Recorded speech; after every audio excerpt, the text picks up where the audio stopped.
Recently, I came across a piece titled DNC Turns to 2020 Candidates for Fundraising Help in Fourth Quarter as Committee Struggles to Raise Cash.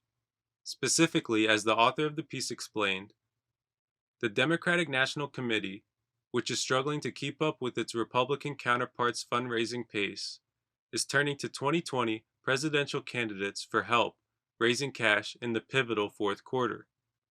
In an email to donors and forwarded to CNBC, Chris Lowe, the committee's deputy national finance chair, listed two events in New York in October that will feature Senator Kamala Harris and former Secretary of Housing Julian Castro. Harris's fundraiser is dubbed the DNC Chairman's Dinner. Separately, a DNC aide sent CNBC a list of other events this month, which will include a chairman's dinner in San Francisco with billionaire candidate Tom Steyer and Senator Elizabeth Warren headlining the Women Will Vote Gala. Tickets for Warren's gala go up to $5,000, and others can gain access by raising up to $50,000 for the party, according to an online portal that allows attendees to buy tickets. Those who raise the five-figure sum will receive 10 VIP tickets to the fundraiser. The DNC aide explained that for the donor events, tickets range from $100 to $50,000. You know, this is exactly what's wrong with politics in America today. Big money rules the day. This is a really bad look for the aforementioned candidates.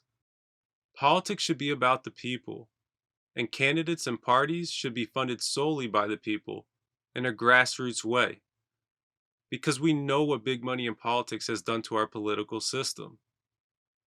You know, I've said this before, and let me say it again.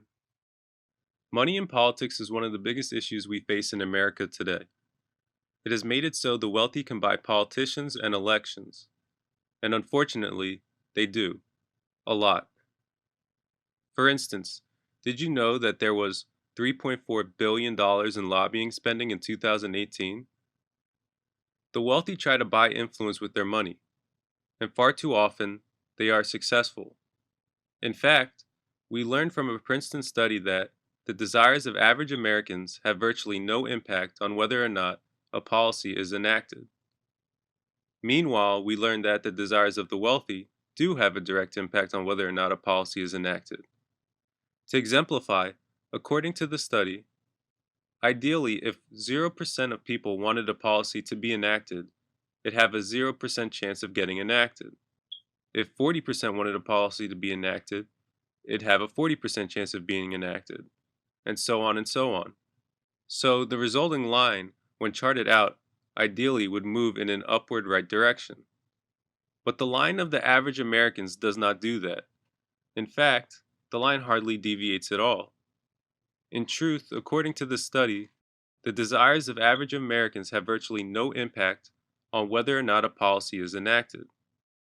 Meanwhile, the resulting line for economic elites, when charted out, does move in the general direction of the ideal, demonstrating that the desires of the wealthy do have a direct impact on whether or not a policy is enacted.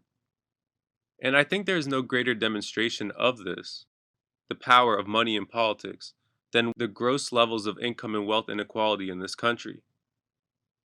Over the past 4 decades, the middle and working class of this country have seen a massive amount of their wealth get transferred to the people in this country that don't need it, in the wealthiest people in this country.